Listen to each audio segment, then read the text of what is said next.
Hello guys, Ty Clash Cards here, back again with another video. This is my second video on this channel, so give me a thumbs up and subscribe if you like this video if you want some more. This topic of video is going to be, in the sports card hobby, which is a hobby, collect what you love. Don't collect for the hype. That's the way I view it anyways. I collect what I love. I'm a big Chicago sports fan, so White Sox, Bulls, Bears, bear down. Cubs, somewhat. And Blackhawks. Give a couple examples. We look at this card. It's a fabric card of the Dwayne Wise catch of the Mark Burley's perfect game in 2009. Number to 50. I was actually at that game as a kid.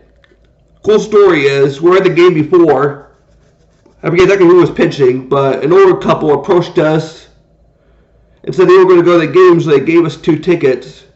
Then we bought 2 more. Ended up seeing Mark Burley's perfect game. It's an awesome story. I still have the ticket to this day. We will never see that again. Or if we do, it's very unlikely.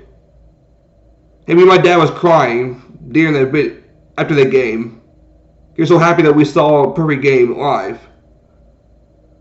And a couple years later, Phil Humber was a perfect game. It was a more off topic.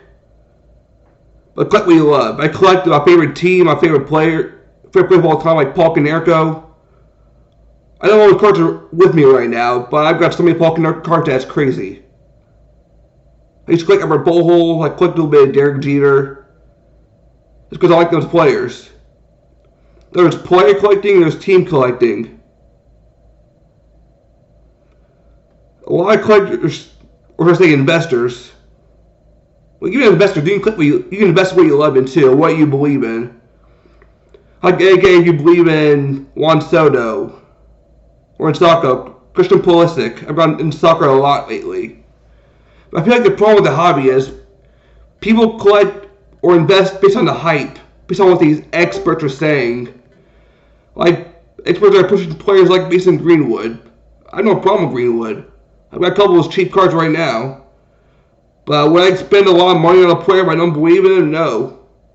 Or say these experts are pushing Fernando Tatis Jr.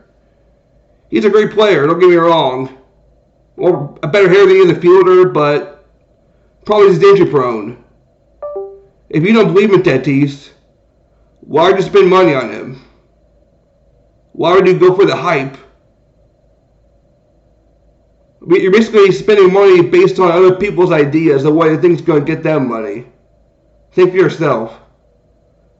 That's a lot of problem with this hobby, like I said before.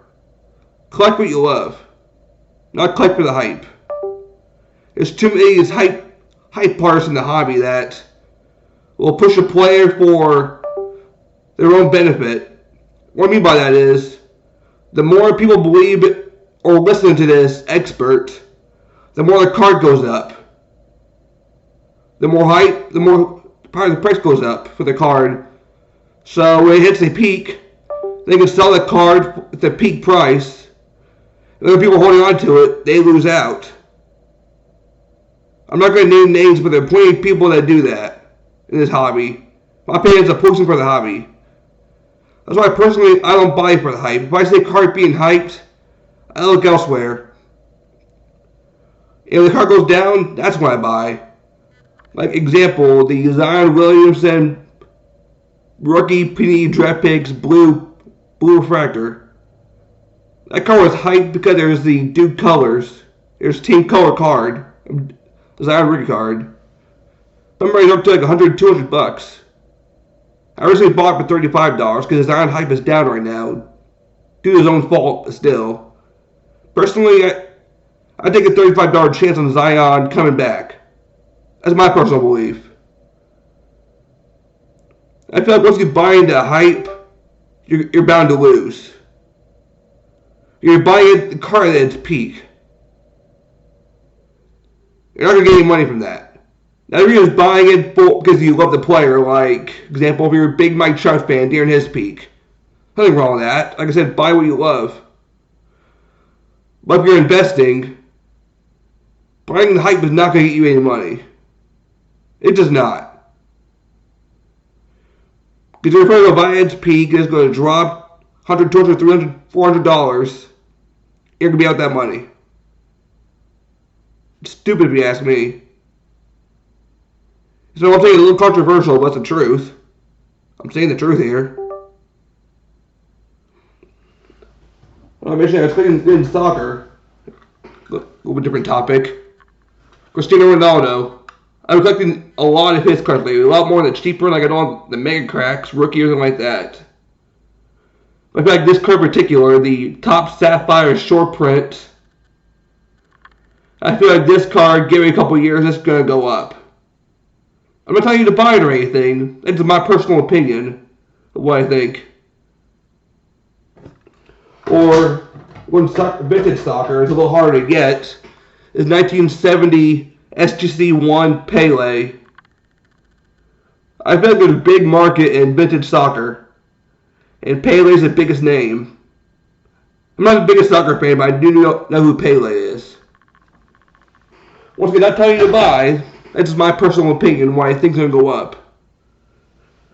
I took a chance on switching to basketball. You know, I did the Kumbo Hyper Prism 2018 Hyper Prism and a PSA 10. From my understanding, Hyper Prisms are very condition sensitive. So PSA 10 of a top 5 basketball player for $60. I'll take that any day.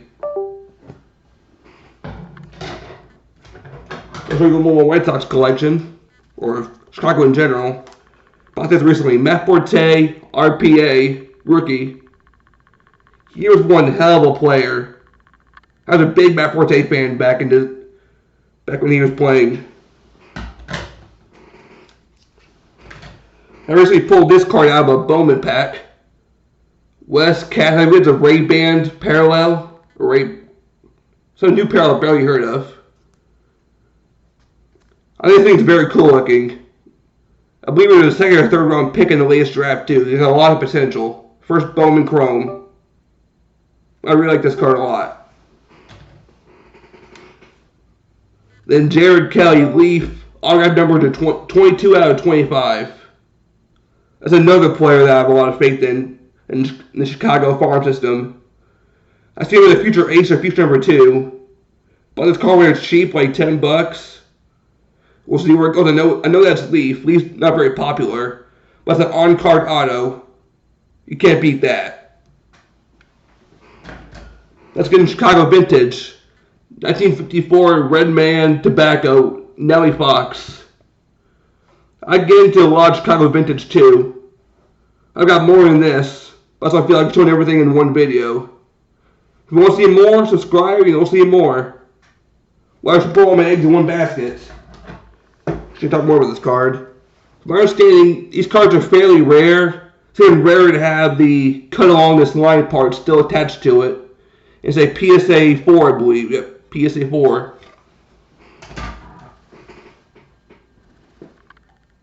Camera guy messed up. Anyways, that's kind of what I mean though. Collect what you love. Whether it's team collecting, player collecting, like for example, Derek Jeter. He's never been on the White Sox. I've always liked him as a player. Or I used to collect Albert Pujols. He was never on the White Sox.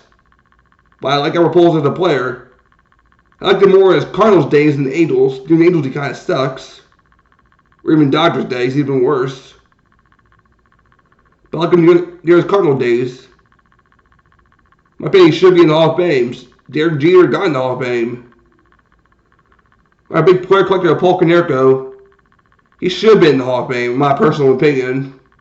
My favorite player of all time. Well, Mark Burrow, he might get in the Hall of Fame. He had a perfect game and no hitter, I believe. I believe he won a Gold Glove too as a pitcher.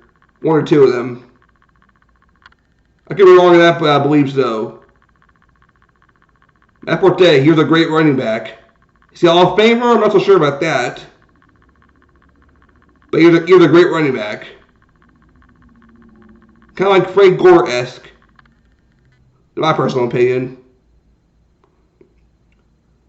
I'm kind of a big Giannis fan when it comes to basketball. I'm not a huge basketball fan, but I like Giannis. And soccer, I got into soccer more recently. But Ronaldo is always that big name that everyone knows. Ronaldo, Messi, the two big names in today's soccer. Then there's Pele. I'm saying it's collect what you love. Don't collect for the hype. Collecting for the hype only gets you in trouble. That's all it does. You lose money, and the person pushing the player, which are a lot of people like that, they make the profit. You lose out. It's a little bit controversial, but I feel like it's the poison of the hobby. All these hype artists that just hype up cars for their own profit and benefit. That's the poison of the hobby.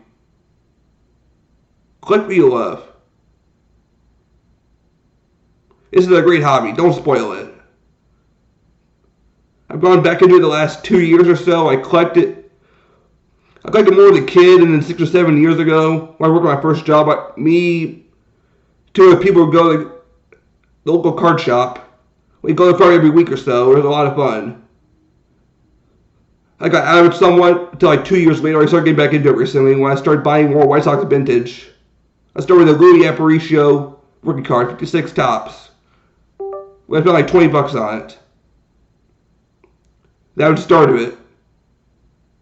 Start my bankruptcy. This hobby is expensive. It's very expensive, but it's a lot of fun. That's what's supposed to be fun. Collecting what you love is the fun part of it. Or even investing what you love. You really believe in a player like Juan Soto. There's nothing wrong with that. Even if you're not a huge fan of watching him play, if you have faith in him, invest in him. Or in soccer, Christian Pulisic. If you have faith in the player, invest in him. That's the point of it. Don't invest on other people's ideas. Invest on your ideas. We'll click what you love. Alright, that's the end of the video. It's Tight Clash. Hope you like the video. Remember to like, comment, and subscribe. There will be more videos. Hope you like this video. I mean, there will be more. I have more cards to show off, so if you want to see more of my White Sox collection, or even more, I got more than just the White Sox cards, more Chicago cards in general. All kinds of cards. I probably got too many cards, to be honest. So if you want to see more of that, subscribe, hit that bell to get notifications. Alright, this is Tight Clash, signing out.